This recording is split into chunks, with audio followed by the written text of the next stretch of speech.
Welcome to GK today. तो आज की इस वीडियो में हम लोग डिस्कस करेंगे important MCQs on the topic of defence.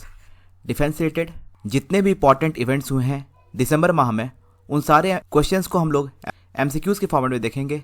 और इससे पहले मैंने इंपॉर्टेंट प्लेसेस इन न्यूज़ जो दिसंबर 2020 में हुए थे, इस वीडियो को भी कवर किया है। डिस्क्रिप्शन बॉक्स में आपको इसका लिंक मिल जाएगा। चलिए स्टार्ट करते हैं वीडियो को। एमसीक्यू को स्टार्ट करने से पहले आइए हम लोग समझते हैं मिलिट्री फोर्सेस और उनके पोर्टफोलियोज के बारे में। देखिए, मिलिट्री के अंदर है ना, जनरली 3 फोर्सेज आते हैं। 3 फोर्सेज मिलिट्री के अंदर आते हैं। एक है इंडियन आर्मी, दूसरा है इंडियन नेवी और तीसरा है इंडियन एयरफोर्स। देखिए, आज के डेट में जो लोकल पुलिस होते हैं, इसको छोड़ के जो भी पुलिस है, उन सारे पुलिस को लोग मिलिट्री कंसिडर करते हैं, या फिर बहुत सारे लोग आर्मी और मिलिट्री को एक ही समझते हैं। तो ऐसा बिल्कुल नहीं है। मिलिट्री एक अम्ब्रेला समझ लीजिए आप, और इसके अंदर 3 फोर्सेज आते हैं। एक है इंडियन आर्मी, दूसरा इंडियन नेवी और तीसरा है इंडियन एयरफोर्स। और इन तीनों फोर्सेज का काम क्या है? जो भी बाहरी थ्रेट हैं, जो भी कंट्री के बाहर जो थ्रेट है, हमारे बॉर्डर्स को इस एक्सटर्नल थ्रेट से प्रोटेक्ट करना। और ये तीनों फोर्सेज किसके अंदर आते हैं? ये तीनों फोर्सेज आते हैं मिनिस्ट्री ऑफ डिफेंस के अंदर। दूसरी चीज, सेंट्रल आर्म्ड पुलिस फोर्स के अंदर मेनली 7 डिविजन्स आते हैं। कौन कौन से हैं वो? एक है असम राइफल्स, ये ओल्डेस्ट पारामिलिट्री फोर्स है ये। दूसरा है बॉर्डर सिक्योरिटी फोर्स, मतलब कि सीमा सुरक्षा बल, ये हमारी सुरक्षा करता है पाकिस्तान और बांग्लादेश से। तीसरा है सेंट्रल इंडस्ट्रियल सिक्योरिटी फोर्स, मतलब कि केंद्रीय औद्योगिक सुरक्षा बल। चौथा है केंद्रीय रिजर्व पुलिस बल, सेंट्रल रिजर्व पुलिस फोर्स। पांचवा है Indo Tibetan border police force, ये हमारी सुरक्षा करता है किससे? ये हमारी सुरक्षा करता है किससे? चाइना से। छठा है नेशनल सिक्योरिटी गार्ड और आखिरी है सीमा सुरक्षा बल, मतलब कि सशस्त्र सीमा बल, ये हमारी प्रोटेक्शन करता है नेपाल और भूटान से। तो मैंने आपको एक मिलिट्री फोर्स के बारे में बताया। पारा मिलिट्री फोर्स क्या होता है? देखिए, जो भी मैंने मिलिट्री फोर्स बताया था आपको, जिसके अंदर इंडियन आर्मी, इंडियन नेवी और इंडियन एयरफोर्स आते हैं, इसी फोर्सेस को असिस्ट करने के लिए बनी है पारा मिलिट्री फोर्सेस। अब इंपॉर्टेंट पोर्टफोलियोज को देख लेते हैं। चीफ ऑफ डिफेंस स्टाफ कौन है? General Bipin Rawat. Supreme commander of Indian arm forces, जो भी मिलिट्री फोर्सेस है उसी को हम लोग करते हैं इंडियन आर्म फोर्सेस। इसके जो सुप्रीम कमांडर है वो होते हैं प्रेसिडेंट ऑफ इंडिया, जो कि हैं Ramnath Kovind. Indian arm forces मतलब आर्मी, नेवी और एयर। डिफेंस मिनिस्टर कौन है? Rajnath Singh. Chairman of defence planning committee ये कौन है? ये हैं Ajit Doval. Chairman of defence acquisition council कौन है? ये हैं हमारे रक्षा मंत्री Rajnath Singh. Indian army chief कौन है? ये हैं मनोज मुकुंद नरवणे। नेवी चीफ है, नौसेना के प्रमुख कौन है? एडमायरल करमबीर सिंह। और वायुसेना के जो चीफ है उनका नाम है राकेश कुमार भदौरिया। तो चलिए अब स्टार्ट करते हैं एमसीक्यूज। होप आपको एक छोटा सा आइडिया मिल गया होगा। और स्टार्ट करने से पहले आप लोगों के लिए एक सवाल, दुनिया का पहला बुलेट प्रूफ हेलमेट जो है वो किस देश ने बनाया है? भारत, अमेरिका, रसिया या फिर फ्रांस? टाइगर शार्क स्क्वाड्रन, जिसे ब्रह्मोस सुपरसोनिक क्रूज मिसाइल के परीक्षण आग के लिए समाचार में देखा गया था, ये किस राज्य में स्थित है? तो ये राज्य है तमिलनाडु। भारतीय वायुसेना ने बंगाल की खाड़ी में एक सुखोई लड़ाकू विमान से ब्रह्मोस सुपरसोनिक क्रूज मिसाइल के हवाई लॉन्च का सफलतापूर्वक परीक्षण किया है। ये जो विमान है ये थंजावुर स्थित टाइगर शार्क स्क्वाड्रन का है। और ये किस तरह का मिसाइल है? ये है सरफेस टू सरफेस मिसाइल, मतलब कि सतह से सतह पर सुपरसोनिक क्रूज मिसाइल है। तो आपको इस सवाल में इतना याद रखना है कि टाइगर शार्क स्क्वाड्रन जो है ये आपका कहाँ पर है? तमिलनाडु के अंदर है। मालाबार प्रशिक्षण अभ्यास का पहला चरण कहाँ आयोजित होने वाला है? तो ये होगा बे ऑफ बंगाल के अंदर। 3 नवंबर से 6 नवंबर तक विशाखापट्टनम के शोर से दूर मालाबार नौसेना प्रशिक्षण अभ्यास का पहला चरण बंगाल की खाड़ी में आयोजित किया जाएगा। और जो दूसरा चरण है वो 17 से 20 नवंबर तक अरेबियन सी में, मतलब कि अरब सागर में आयोजित होने की उम्मीद है। और अगर मैं पूछूं कि मालाबार एक्सरसाइज जो होता है ये किन देशों के बीच होता है, तो एक है इंडिया, दूसरा है ऑस्ट्रेलिया, तीसरा है जापान और चौथा है अमेरिका। 4 नवंबर को भारत में राफेल विमान कितने और जुड़ गए हैं? तो पहले 5 थे, 3 और जुड़ गए, ये हो गए कुल मिला के 8। तो सितंबर 2020 में पहले बैच में 5 राफेल आए थे और नवंबर में 3 राफेल आए हैं, टोटल हो गए 8। भारत जो है ये टोटल 36 राफेल एयरक्राफ्ट खरीद रहा है, जिसकी लागत है 59,000 करोड़ रुपए। भारतीय तटरक्षक में नए स्वदेशी निर्मित जहाज का क्या नाम है? तो इंडियन कोस्ट गार्ड के अंदर जो नया शिप इंडिजिनसली कमीशन हुआ है उसका नाम है ICG C450। ICG-C452 नाम का एक स्वदेशी रूप से डिजाइन और निर्मित जहाज को भारतीय तटरक्षक बल में कमीशन किया गया है। जहाज का जो निर्माण है ये लार्सन एंड टूब्रो द्वारा प्रधानमंत्री नरेंद्र मोदी के मेक इन इंडिया और आत्मनिर्भर भारत के विजन के साथ किया गया था। और ये भी याद रखिए कि इंडियन नेवी और इंडियन कोस्ट गार्ड इन दोनों ने अभी हाल ही में एक सिक्योरिटी एक्सरसाइज को कंडक्ट किया था जिसका नाम था सागर कवच। भारतीय नौसेना के प्रमुख हैं उनका नाम है एडमिरल करमबीर सिंह और इंडियन कोस्ट गार्ड के जो प्रमुख हैं उनका नाम है कृष्ण स्वामी नटराजन। पिनाका MK1 जो कि हाल ही में खबरों में था, ये क्या है? तो ये एक तरह का मिसाइल सिस्टम है। उड़ीसा के तट से दूर चांदीपुर में एकीकृत परीक्षण रेंज से पिनाका MK1 मिसाइल के एक उन्नत संस्करण का सफलतापूर्वक परीक्षण किया गया है। और इसको डेवलप किसने किया? DRDO ने, defence research and development organisation, जिसके चेयरमैन है G सतीश रेड्डी। ये संस्करण चीन और पाकिस्तान के बॉर्डर के साथ भारतीय सेना द्वारा तैनात मौजूदा पिनाका सिस्टम को बदलने के लिए निर्धारित है। तो इस सवाल में आपको इतना याद रखना है कि पिनाका MK1 एक मिसाइल सिस्टम है और इसका परीक्षण कहाँ किया गया? उड़ीसा में। उड़ीसा से ये भी याद रखिए कि यहाँ पे व्हीलर आइलैंड है जिसका अभी नाम चेंज होकर के अब हो गया है APJ Abdul Kalam island. Anti satellite missile system का मॉडल जिसे समाचारों में देखा गया था, इसका उद्घाटन किस शहर में किया गया? तो एंटी सैटेलाइट मिसाइल सिस्टम की नींव रखी गई है न्यू दिल्ली के अंदर। केंद्रीय रक्षा मंत्री राजनाथ सिंह ने हाल ही में एंटी सैटेलाइट मिसाइल सिस्टम में एक मॉडल का उद्घाटन किया है। राष्ट्रीय तकनीकी प्रगति के प्रतीक के रूप में देखे जाने वाले मॉडल का उद्घाटन नई दिल्ली में DRDO के हेडक्वार्टर में हुआ है। भारत ने किस देश को 20 पूर्ण रूप से प्रशिक्षित सैन्य घोड़े उपहार में दिए हैं? तो ये देश है बांग्लादेश। भारत ने हाल ही में बांग्लादेश सेना को 20 पूरी तरह से प्रशिक्षित सैन्य घोड़े और 10 खदानों का पता लगाने वाले कुत्तों को उपहार में दिया है। इन जानवरों को भारतीय सेना के रेमाउंट और पशु चिकित्सा कोर द्वारा प्रशिक्षित किया गया है। गिफ्टिंग को दोनों देशों के बीच राजनयिक संबंधों को बेहतर बनाने के लिए एक अच्छे संकेत के रूप में देखा जा रहा है। और इंडिया और बांग्लादेश के बीच में जो मिलिट्री एक्सरसाइज होती है उसका नाम है संप्रीति। हाल ही में लॉन्च की गई भारत की 5वीं स्कॉर्पियन श्रेणी की पनडुब्बी का क्या नाम है? तो इसका नाम है वगीर। वगीर नाम की भारतीय नौसेना की 5वीं स्कॉर्पियन श्रेणी की पनडुब्बी को हाल ही में दक्षिण मुंबई के मझगांव डॉक पर लॉन्च किया गया है। इस सबमरीन के अंदर अकाउस्टिक एब्जॉर्प्शन टेक्निक जैसे एडवांस फीचर्स हैं। मतलब कि ये जो पनडुब्बी है इसमें ध्वनिक अवशोषण तकनीक जैसी उन्नत विशेषताएं हैं। यह नौसेना की परियोजना 75 का एक हिस्सा है जिसके तहत भारत में 6 पनडुब्बियां बनाई जा रही हैं जिन्हें फ्रांसीसी नौसेना की रक्षा और ऊर्जा कंपनी DCNS द्वारा डिजाइन किया। तो 5th स्कॉर्पियन क्लास सबमरीन का नाम क्या है? वगीर। हाल ही में किस संस्था ने quick reaction surface to air missile को विकसित किया है? तो ये किया गया है defence research and development organisation के द्वारा, DRDO के द्वारा। क्विक reaction surface to air missile को रक्षा अनुसंधान और विकास संगठन द्वारा स्वदेशी रूप से विकसित किया गया था। हाल ही में मिसाइल को समाचार में देखा गया था। इसका जो परीक्षण है ये चांदीपुर टेस्ट रेंज उड़ीसा द्वारा किया गया था। इसने एक महत्वपूर्ण मील का पत्थर पंजीकृत किया क्योंकि इसने परीक्षण के दौरान पायलट रहित लक्ष्य विमान पर सीधा प्रहार किया है। तो quick reaction surface to air missile किसके द्वारा लॉन्च किया गया है? DRDO के द्वारा। गगनयान लॉन्च व्हीकल के लिए बूस्टर सेगमेंट का निर्माण और वितरण किस कंपनी ने किया है? तो ये कंपनी है लार्सन एंड टूब्रो।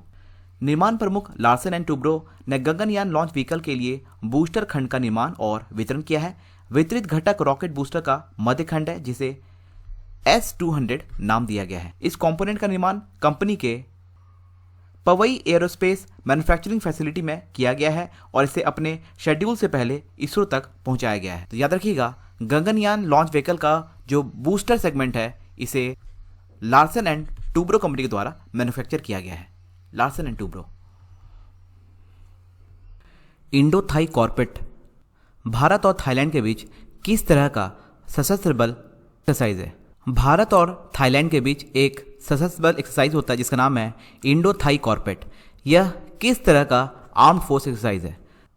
तो ये नौसेना के द्वारा एक जॉइंट एक्सरसाइज है बिटवीन इंडिया एंड थाईलैंड। अभी हाल ही में इसका 30th addition bay of Bengal की खाड़ी में हुआ है, इंडो थाई कॉर्पेट का। और अगर मैं पूछूं कि इंडिया और यूके के बीच में जो नेवी एक्सरसाइज होता है उसका क्या नाम है, उसका नाम है कोंकण एक्सरसाइज।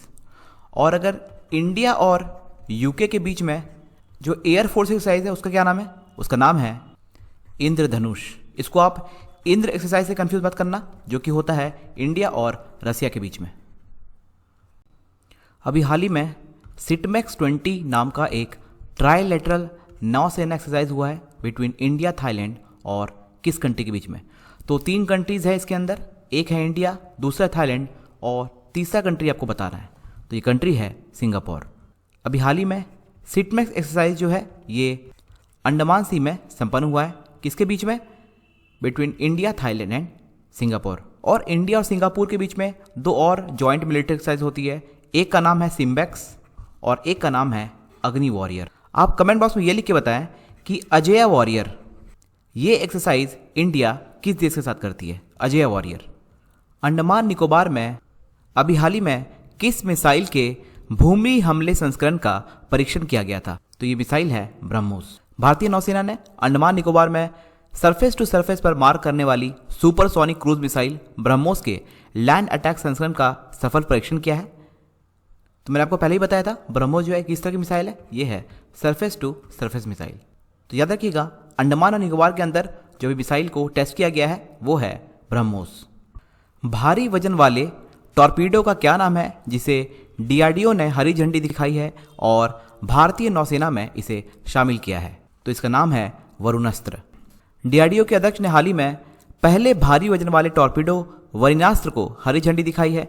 विशाखापट्टनम यूनिट के भारत डायनेमिक्स लिमिटेड में आयोजित एक समारोह में भारतीय नौसेना को टॉर्पीडो वितरित किया गया। यह नौसेना विज्ञान और तकनीकी प्रयोगशाला विशाखापट्टनम द्वारा डिजाइन और विकसित किया गया है। तो याद रखिएगा डीआरडीओ के द्वारा जो हैवी वेट टॉर्पीडो को लॉन्च किया गया है उसका नाम है वरुणास्त्र। और डीआरडीओ से ये भी याद रखिएगा अभी जो पिनाका MK1 जो मिसाइल सिस्टम है इसको भी डेवलप किया है डीआरडीओ ने। अभी हाल ही में भारत ने किस देश से एक ड्रोन जो है वो लीज पे लिया है, उस ड्रोन का नाम है सी गार्डियन ड्रोन। तो इस ड्रोन को किस देश से लिया है, तो ये देश है अमेरिका। भारतीय नौसेना ने एक अमेरिका रक्षा कंपनी से 2 MQ-9B सी गार्डियन ड्रोन को 1 साल के लिए लीज पर लिया है। हिंद महासागर क्षेत्र पर निगरानी बढ़ाने के लिए अमेरिकी फर्म जनरल एटॉमिक्स द्वारा निर्मित मानव रहित हवाई वाहन, मतलब कि ये अनमैन्ड एयर व्हीकल है, इस विमान को अमेरिका से लीज पे लिया है। कितने साल के लिए, 1 साल के लिए। और भारत जो है वो अमेरिका के साथ कौन कौन सा ज्वाइंट मिलिट्री एक्सरसाइज करता है, एक है साल्वैक, दूसरा है युद्ध अभ्यास और तीसरा है वज्र प्रहार। ब्रह्मोस एरोस्पेस रूस की मैसिनोस्ट्रोयानिका और भारत की किस अन्य कंपनी द्वारा स्थापित एक संयुक्त उद्यम कंपनी है, ये कंपनी है फिर से डीआरडीओ।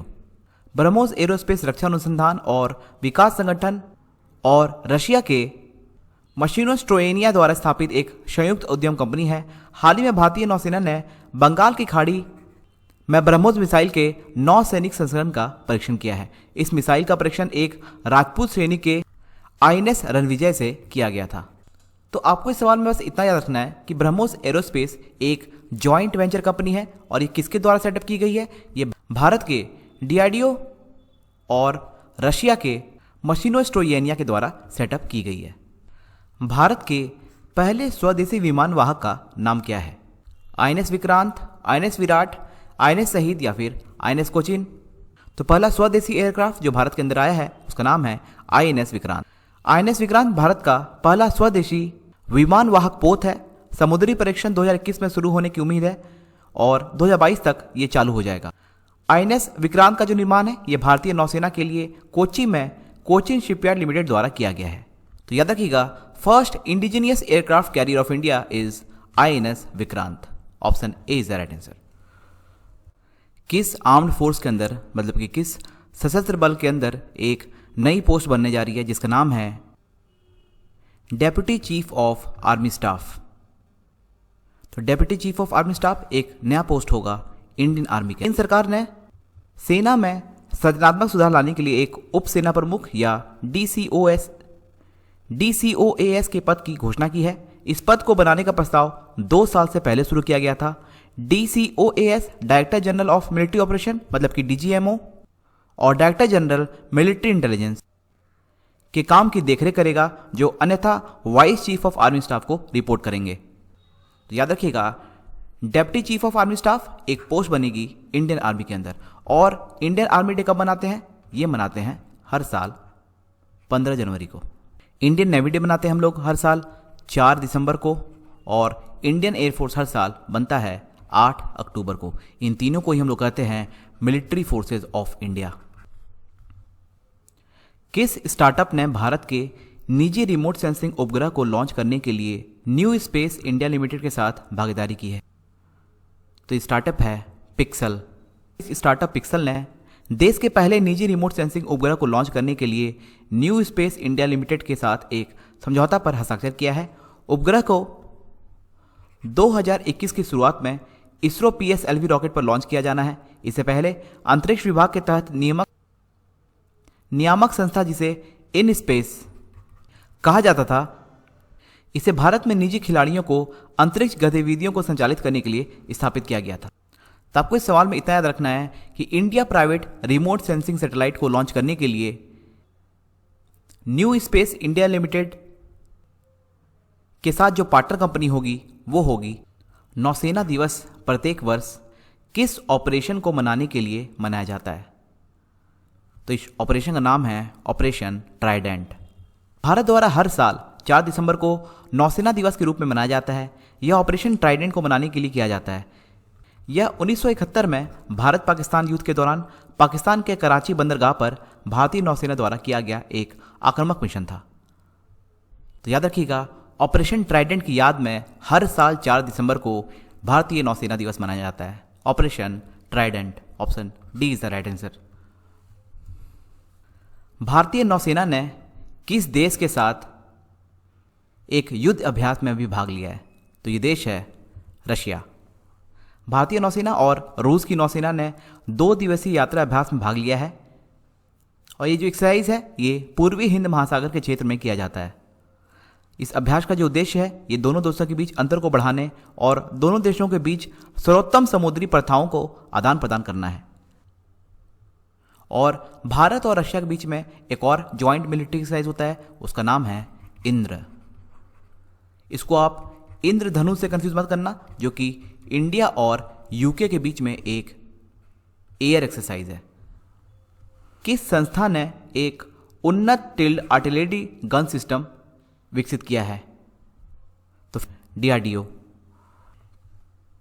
रक्षा अनुसंधान और विकास संगठन ने उन्नत टिल्ड आर्टिलरी गन सिस्टम विकसित किया है। एक निजी क्षेत्र के उद्योग के साथ साझेदारी में विकसित किया गया हॉविट्जर निर्मित हॉविट्जर महाराष्ट्र में ट्रायल के दौर से गुजर रहा है। DRDO के अनुसार आदेश के 18 से 24 महीनों के भीतर इनमें से 200 से अधिक तोपों को सेना तक पहुंचाया जा सकता है। तो याद रखिएगा, advanced tower artillery gun system ये बनाया गया किसके द्वारा? DRDO के द्वारा। और मैंने आपको बताया था पिनाका MK-1 मिसाइल सिस्टम जो है ये भी डेवलप किया गया था बाय DRDO। भारतीय तटरक्षक जहाज सुजीत ये किस प्रकार का जहाज है? तो ये एक ऑफशोर पेट्रोल वेसल है। भारतीय तटरक्षक जहाज सुजीत को हाल ही में गोवा में भारतीय तटरक्षक बल के लिए लॉन्च किया गया है। यह 105 मीटर ऑफ तट गश्ती जहाजों की श्रृंखला में दूसरा है। इसे गोवा शिपयार्ड लिमिटेड द्वारा डिजाइन और निर्मित किया गया है। इंडियन कोस्ट गार्ड के जो चेयरमैन है उनका नाम है कृष्ण स्वामी नटराजन। नौसेना जहाज हिमगिरी का निर्माण किस परियोजना के तहत किया गया है? Under which project is naval ship Himgiri constructed and launched? तो इसे प्रोजेक्ट 17A के तहत लॉन्च किया गया है। हिमगिरी नाम के भारतीय नौसैनिक जहाज को हाल ही में भारतीय वाटर्स में लॉन्च किया गया है। भारतीय नौसेना के लिए प्रोजेक्ट 17A के एक भाग के रूप में जहाज का निर्माण किया गया है। यह कोलकाता में GRSE और मुंबई के मजगांव डॉक्स लिमिटेड में प्रोजेक्ट के तहत बनाए जा रहे 3 स्टेल्थ फ्रिगेट्स में बनाए जा रहे हैं। तो याद रखिएगा, under project 17A naval ship Himgiri is been constructed and launched है। क्वाड द्वारा लॉन्च किए गए ऑफशोर पेट्रोल वेसल का नाम क्या है जिसका निर्माण भारतीय तटरक्षक बल के लिए किया गया है? तो इस पेट्रोल वेसल का नाम है ICGS सक्षम। गोवा शिपयार्ड लिमिटेड ने भारतीय तटरक्षक बल मतलब कि इंडियन कोस्ट गार्ड के लिए 5वें अपतटीय गश्ती पोत को ICGS सक्षम नाम से लॉन्च किया है। C-454 किस प्रकार का सैन्य वाहन है जिसे हाल ही में सूरत में कमीशन किया गया है? तो ये एक तरह का इंटरसेप्टर बोट है। भारतीय तटरक्षक बल की एक स्वदेश निर्मित इंटरसेप्टर बोट C-454 को गुजरात के सूरत में हजीरा बंदरगाह पर लगाया गया था। यह इंटरसेप्टर नाव LNT जेटी हजीरा द्वारा बनाई गई है और बहुत ही उच्च गति के साथ उथले पानी में संचालित करने में यह सक्षम है। नाव को उन्नत नेविगेशन और संचार उपकरणों से सुसज्जित किया गया है। ये तो याद रखिएगा, C-454 is a type of interceptor boat military vehicle which was commission recently at Surat. Prithvi two ballistic missile जिनका हाल ही में परीक्षण किया गया है, इसका निर्माण किस संगठन के द्वारा किया गया था? तो again the answer is DRDO।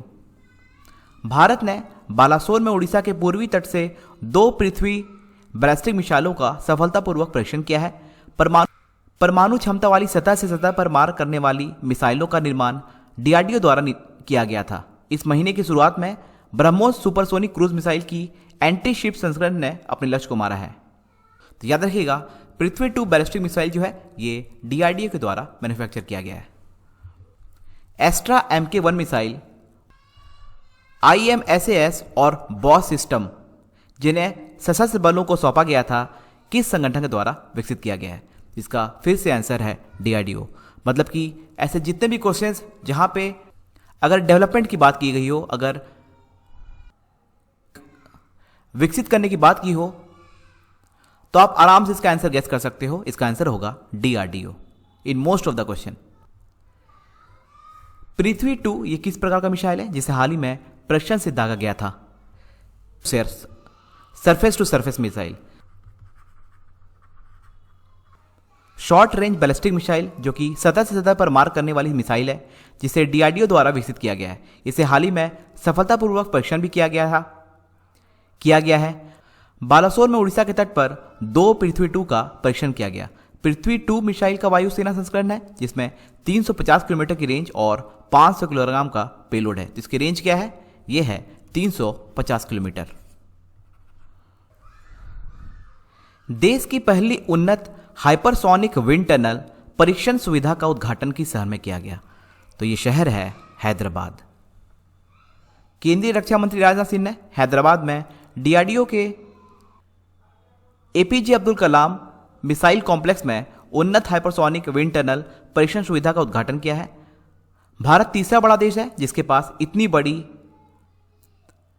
Hypersonic wind tunnel test सुविधा है। यह प्रणाली जिसे भारतीय उद्योगों के सहयोग से विकसित किया गया है, फ्यूचरिस्टिक एरोस्पेस और डिफेंस सिस्टम पर एक प्रमुख भूमिका निभाएगा। तो याद रखिएगा, भारत का पहला जो एडवांस्ड हाइपरसोनिक विंड टनल है इसे हैदराबाद के अंदर इनॉग्रेट किया गया है। Option B is the right answer, Hyderabad. Super hornet fighter jet यह भी हाल ही में किसके द्वारा विकसित किया गया है? तो ये कंपनी है, ये यूएस की एरोस्पेस कंपनी है, इसका नाम है बोइंग। यूएस की एक और एरोस्पेस कंपनी है, उसका नाम है लॉकहीड मार्टिन। और एयरबस जो एरोस्पेस कंपनी है ये है फ्रांस की। Medium range surface to air missile इसका हाल ही में परीक्षण किया गया था, यह किस देश के सहयोग से विकसित किया गया था? तो ये देश है इजराइल। भारत ने मध्यम दूरी की सतह से हवा में मार करने वाली medium range surface to air missile का पहला सेना संस्करण परीक्षण सफलतापूर्वक उड़ीसा तट से दूर किया। इस उन्नत मिसाइल को रक्षा अनुसंधान और विकास संगठन मतलब कि DRDO और इजराइल एरोस्पेस इंडस्ट्रीज द्वारा संयुक्त रूप से विकसित किया गया है। तो याद रखिएगा, medium range surface to air missile जो है ये इजराइल के द्वारा विकसित किया गया है। इजराइल। भारतीय नौसेना ने दक्षिण चीन सागर में किस देश के साथ 2 दिवसीय नौसेना अभ्यास पैसेक्स का समापन किया? तो ये देश है वियतनाम। भारत और वियतनाम की नौसेनाओं ने दक्षिण चीन सागर में 2 दिवसीय नौसैनिक मार्ग अभ्यास पैसेक्स का समापन किया है। दोनों देशों के बीच समुद्री सहयोग को बढ़ावा देने के लिए प्रयासों के तहत इस अभ्यास का आयोजन किया गया है। तो याद रखिएगा, साउथ चाइना सी में जो पैसेज एक्सरसाइज हुआ है, ये हुआ है भारत और वियतनाम के बीच में। भारत की वो पहली प्राइवेट कंपनी कौन बनी है जो full solid propulsion rocket series का डिजाइनिंग, डेवलपमेंट और टेस्टिंग की है? तो इस कंपनी का नाम है स्काई रूट एरोस्पेस। और ये कंपनी कहाँ से है? ये है हैदराबाद से। हैदराबाद स्थित स्काई रूट एरोस्पेस ने एक ठोस प्रणोदन रॉकेट चरण का सफलतापूर्वक परीक्षण किया है। यह भारत की पहली निजी कंपनी है जिसने एक पूर्ण ठोस प्रणोदन रॉकेट चरण का सफलतापूर्वक डिजाइन, विकास और परीक्षण किया है। भारत और किस अन्य देश का एक फाइटर जेट जिसका नाम है स्काईरॉस नामक एक अभ्यास आयोजित की है? तो ये देश है फ्रांस। भारत और फ्रांस के राफेल फाइटर जेट्स राजस्थान के जोधपुर में स्काईरॉस नाम के वॉर गेम्स को चलाने के लिए तैयार है। अगले साल जनवरी के तीसरे सप्ताह में अभ्यास का आयोजन किया जाना है। रखिएगा, स्काईरॉस जो है ये एक एक्सरसाइज होगा बिटवीन इंडिया एंड फ्रांस। तो ये था दिसंबर महीने के डिफेंस रिलेटेड कुछ इंपॉर्टेंट करंट अफेयर्स। और आज के सवाल का जो आंसर है वो है भारत। विश्व का सबसे पहला जो बुलेट प्रूफ हेलमेट बना है उसको इंडियन आर्मी ने डेवलप किया है। So thank you for watching, have a nice day.